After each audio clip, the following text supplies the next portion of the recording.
ಎಲ್ರಿಗೂ ನಮಸ್ಕಾರ. Shilpa P H YouTube ಚಾನಲ್ಗೆ ಸ್ವಾಗತ. ಇವತ್ತಿನ ವಿಷಯ ಏನಂತಂದರೆ 2022ರಲ್ಲಿ ನಡೆದಂಥ GPS ಸ್ಟಾರ್ ಪ್ರಶ್ನೆ ಪತ್ರಿಕೆಯನ್ನು ನಾವು ವಿಶ್ಲೇಷಣೆ ಮಾಡ್ತಾ ಇದ್ವಿ. ಈಗ ಆಲ್ರೆಡಿ ಎಷ್ಟಪ್ಪ ಅಂತಂದ್ರೆ 3 ಅಂಕದ ಪ್ರಶ್ನೆಗಳನ್ನು ನಾವು ಸಂಪೂರ್ಣವಾಗಿ ವಿಶ್ಲೇಷಣೆ ಮಾಡಿದ್ವಿ. ಇನ್ನು ಏನಪ್ಪ ಅಂತಂದ್ರೆ 4 ಅಂಕದ ಪ್ರಶ್ನೆಗಳನ್ನು ನಾವು ನೋಡ್ತಾ ಇದ್ವಿ. ಇನ್ನೂವರೆಗೂ ಯಾರು ಈ ಇದ್ರ ಹಿಂದಿನ ವಿಡಿಯೋ ನೋಡಿಲ್ಲಲ್ಲ, ಹೋಗಿ ನೋಡ್ಬೋದು. 3 ವಿಡಿಯೋದಲ್ಲಿ ನಾವು ಸಂಪೂರ್ಣವಾಗಿ ವಿಶ್ಲೇಷಣೆ ಮಾಡಿದ್ದೀನಿ. ಇನ್ನು ನೆಕ್ಸ್ಟ್ ಪ್ರಶ್ನೆ ನೋಡೋಣ. ಎಷ್ಟಪ್ಪ ಅಂತಂದ್ರೆ ಮೊನ್ನೆ 4 ಅಂಕದ 5 ಪ್ರಶ್ನೆಗಳನ್ನು ನೋಡಿದ್ವಿ. ಇನ್ನು 5 ಪ್ರಶ್ನೆಗಳನ್ನು ಇವತ್ತಿನ ತರಗತಿಯಲ್ಲಿ ನೋಡೋಣ. ನಿನ್ನೆ ಒಟ್ಟ ಎಷ್ಟು 25ವರೆಗೂ ಪ್ರಶ್ನೆಗಳನ್ನು ನೋಡಿದ್ವಿ. ಇವತ್ತು 26ನೇ ಪ್ರಶ್ನೆ ಏನೈತಪ್ಪ ಅಂತಂದ್ರೆ ಅಸ್ಪೃಶ್ಯತಾ ನಿವಾರಣೆಗೆ ಶಾಸನಾತ್ಮಕವಾಗಿ ಕೈಗೊಂಡಿರುವ ಕ್ರಮಗಳನ್ನು ತಿಳಿಸ್ರಿ ಅಂತ ಕೇಳಿದಾನೆ. ಸಂವಿಧಾನದ 17ನೇ ವಿಧಿಯು ಏನು ತಿಳಿಸತ್ವ? ಅಸ್ಪೃಶ್ಯತಾ ಆಚರಣೆಯನ್ನು ನಿಷೇಧಿಸಿದೆ. ಎಷ್ಟನೇ ವಿಧಿ? 17ನೇ ವಿಧಿ ಏನು ಮಾಡುತ್ತಾ? ಅಸ್ಪೃಶ್ಯತೆ ನಿಷೇಧೆಯನ್ನು ಹೇಳುತ್ತಾ. ಭಾರತ ಸರ್ಕಾರ 1952ರಲ್ಲಿ ಅಸ್ಪೃಶ್ಯತಾ ಅಪರಾಧಗಳ ಕಾಯ್ದೆಯನ್ನು ಜಾರಿಗೊಳಿಸಿದೆ. 1976ರಲ್ಲಿ ಕೆಲವು ದೋಷಗಳನ್ನು ತಿದ್ದುಪಡಿ ಮಾಡಿ ನಾಗರಿಕ ಹಕ್ಕುಗಳ ಸಂರಕ್ಷಣಾ ಕಾಯ್ದೆ ಎಂದು ಮಾರ್ಪಾಡುಗೊಳಿಸಲಾಯಿತು. ಸಂವಿಧಾನದ 15, 16, 17 ಮತ್ತು 38 ಮತ್ತು 46ನೇ ವಿಧಿಗಳ ಪ್ರಕಾರ ಭಾರತೀಯ ಪ್ರಜೆಗಳ ನಡುವೆ ಯಾವುದೇ ಬಗೆಯ ತಾರತಮ್ಯ ಮಾಡಬಾರದು. 16(4) ಮತ್ತು 324ನೇ ವಿಧಿಗಳು ಏನು ಹೇಳ್ತಾವಂದ್ರೆ ಉದ್ಯೋಗ ವಲಯದಲ್ಲಿ ಪರಿಶಿಷ್ಟ ಜಾತಿ ಪಂಗಡಗಳಿಗೆ ಮೀಸಲಾತಿ ಘೋಷಿಸಿದೆ. 330 ಮತ್ತು 332 ಮತ್ತು 334ನೇ ವಿಧಿಗಳು ಏನು ರಾಜಕೀಯ ಕ್ಷೇತ್ರದಲ್ಲಿ ಪರಿಶಿಷ್ಟರಿಗೆ ಮೀಸಲಾತಿಯನ್ನು ಘೋಷಣೆ ಮಾಡಿದವ. ಹಾಗೆ 29ನೇ ವಿಧಿ ಏನು ಹೇಳುತ್ತೆ? ಶೈಕ್ಷಣಿಕ ಸೌಲಭ್ಯವನ್ನು ಘೋಷಿಸಿದೆ. 25ನೇ ವಿಧಿ ಏನು ಹೇಳುತ್ತಪ್ಪ ಅಂದರೆ ಎಲ್ಲಿ ಜನರಿಗೆ ಸಾರ್ವಜನಿಕ ಧಾರ್ಮಿಕ ಕೇಂದ್ರಗಳಿಗೆ ಪ್ರವೇಶಿಸುವ ಮುಕ್ತ ಅವಕಾಶ ಘೋಷಣೆ ಮಾಡೈತಿ. ಎಷ್ಟನೇ ವಿಧಿ? 25ನೇ ವಿಧಿ. ಹಾಗೆ 1989ರಲ್ಲಿ ಶಾಸನ ಅಸ್ಪೃಶ್ಯತೆಯ ನಿರ್ಮೂಲನೆ ಕುರಿತಾದ ವಿಶೇಷ ಜವಾಬ್ದಾರಿಯನ್ನು ರಾಜ್ಯ ಸರ್ಕಾರಕ್ಕೆ ವಹಿಸಿದೆ ಅಂತ ಹೇಳ್ತೀವಿ. ಒಟ್ಟೆ ನಾವು ನೋಡ್ರಪ್ಪ ಅಂತಂದ್ರೆ ಅಸ್ಪೃಶ್ಯ ಶಾಸನಾತ್ಮಕ ಘೋಷಣೆ ಮಾಡಿರುವಂಥ 17ನೇ ವಿಧಿ ಏನು ಹೇಳುತ್ತೆ? ಅಸ್ಪೃಶ್ಯತೆಯನ್ನು ನಿಷೇಧಿಸಿದೆ. ಇದನ್ನು ಯಾವಾಗ ಜಾರಿಗೆ ತೊಗೊಂಡು ಬಂತಪ್ಪ ಅಂದ್ರೆ 1955ರಲ್ಲಿ ಈ ಕಾಯ್ದೆಯನ್ನು ಜಾರಿಗೆ ತೊಗೊಂಡು ಬಂತು ಅಂಥೇಳಿ ನಾವು ನೋಡ್ತೀವಿ. ಇದು ಅಸ್ಪೃಶ್ಯತಾ ನಿವಾರಣೆಗೆ ಶಾಸನಾತ್ಮಕವಾಗಿ ಕೈಗೊಂಡಿರುವಂಥ ಕ್ರಮಗಳಾಗಿದ್ದಾವ. ಇನ್ನು ನೆಕ್ಸ್ಟ್ ಪ್ರಶ್ನೆ ಏನೈತಿ ಅಂಥೇಳಿ ನೋಡೋಣ. ನೆಕ್ಸ್ಟ್ ಪ್ರಶ್ನೆ ಏನಪ್ಪ ಅಂದ್ರೆ ಭಾರತದಲ್ಲಿ ನಿರುದ್ಯೋಗಕ್ಕೆ ಕಾರಣಗಳು ಪರಿಣಾಮಗಳನ್ನು ವಿವರಿಸ್ರಿ ಅಂತ ಕೇಳಿದೆ. ಭಾರತದಲ್ಲಿ ಯಾಕೆ ನಿರುದ್ಯೋಗ ಐತಿ ಅಂತ ಪ್ರಶ್ನೆ ಐತಿ. ಅದ್ರ ಕಾರಣಗಳು ಏನಪ್ಪ ಅಂತಂದ್ರೆ ಭಾರತದಲ್ಲಿ ದಿನೇ ದಿನೇ ಹೆಚ್ಚುತ್ತಿರುವ ಜನಸಂಖ್ಯೆ 1ನೇದು. 2ನೇದು ಪ್ರತಿಯೊಂದು ಕ್ಷೇತ್ರದಲ್ಲೂ ಅತಿಯಾದ ಬಳಕೆಗೆ ಬರುತ್ತಿರುವ ಯಂತ್ರಗಳ ಅಂದರೆ ಯಂತ್ರೀಕರಣ ಮತ್ತು ಉದ್ಯೋಗದಲ್ಲಿ ಅತಿಯಾದ ಶ್ರಮ ವಿಭಜನೆ, ಸಾಮಾಜಿಕ ಅಸಮಾನತೆ, ಉದ್ಯೋಗ ಸೃಷ್ಟಿಗೆ ಮುಖ್ಯವಾದಂಥ ಬಂಡವಾಳದ ಕೊರತೆ ಮತ್ತು ಅನಕ್ಷರತೆ ಇವೆಲ್ಲ ನಿರುದ್ಯೋಗಕ್ಕೆ ಕಾರಣಗಳಾಗಿದ್ದಾವೆ. ಇನ್ನು ಅದಕ್ಕೆ ಪರಿಣಾಮಗಳೇನು ಅಂತಂದ್ರೆ ನಿರುದ್ಯೋಗವು ಬಡತನಕ್ಕೆ ಕಾರಣವಾಗುತ್ತದೆ. ಜನರ ಆದಾಯ ಕಡಿಮೆಯಾದಾಗ ಮಾರುಕಟ್ಟೆಯಲ್ಲಿ ಸರಕುಗಳ ಬೇಡಿಕೆ ಕುಸಿಯುತ್ತದೆ. ಇದು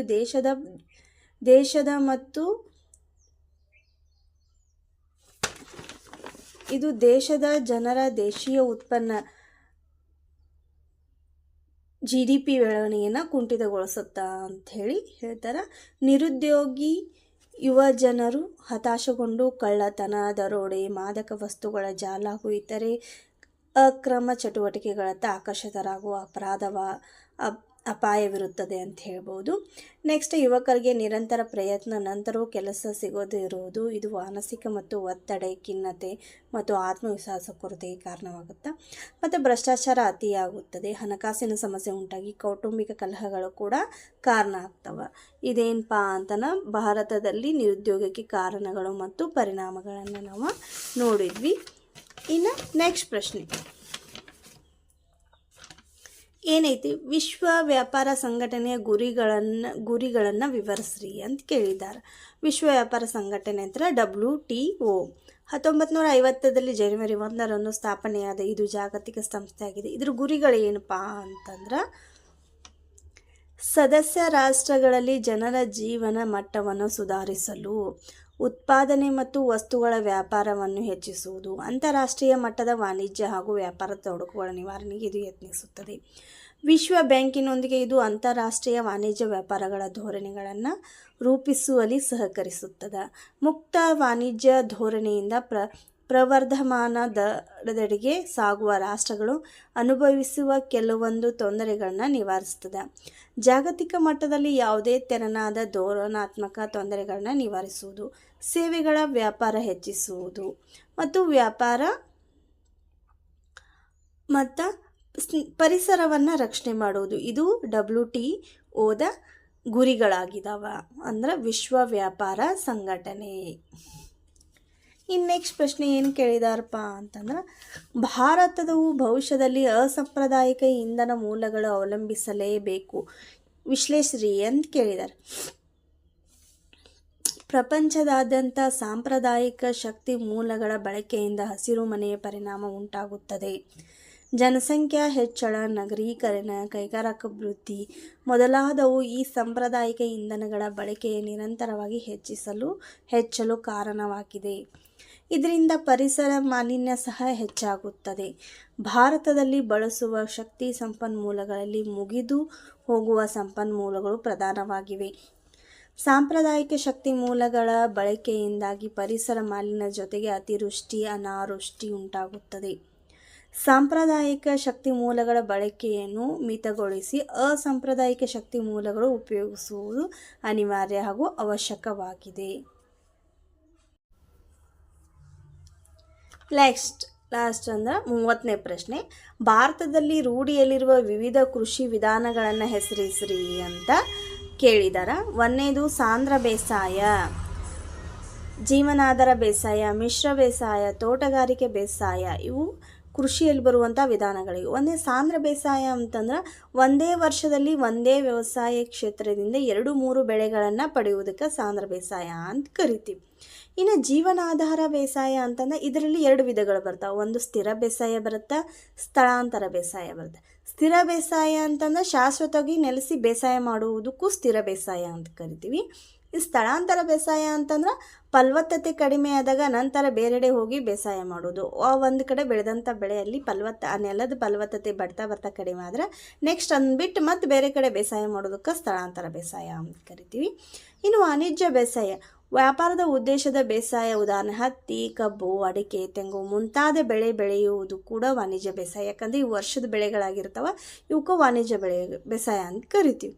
ಇನ್ನು ನೆಕ್ಸ್ಟ್ ಮಿಶ್ರ ಬೇಸಾಯ, ಬೆಳೆಗಳನ್ನು ಬೆಳೆಯುವುದರೊಂದಿಗೆ ದನ, ಕರು, ಪ್ರಾಣಿ ಸಾಕಾಣಿಕೆ, ಕೋಳಿ, ಹಂದಿ, ರೇಷ್ಮೆ ಬಟ್ಟೆ ರೇಷ್ಮೆ ಹುಳುಗಳ ಸಾಕಾಣಿಕೆ ಮಾಡುವುದಕ್ಕೆ ಮಿಶ್ರ ಬೇಸಾಯ ಅಂತ.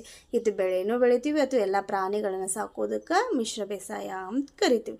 ಇನ್ನು ತೋಟಗಾರಿಕೆ ಬೇಸಾಯ, ಒಂದೇ ಬೆಳೆಯನ್ನು ವಿಸ್ತಾರವಾದ ತೋಟಗಳಲ್ಲಿ ಬೆಳೆಯುವುದು. ಉದಾಹರಣೆ ಕಾಫಿ ತೋಟ ಆಗಿರ್ಬೋದು, ಚಹಾ ತೋಟ ಆಗಿರ್ಬೋದಕ್ಕೂ ಇವಕ್ಕೆಲ್ಲ ಏನಂತ ಕರಿತೀವಿ ನಾವು ಅಂತಂದ್ರೆ ತೋಟಗಾರಿಕೆ ಬೇಸಾಯ ಅಂತ ಕರಿತೀವಿ.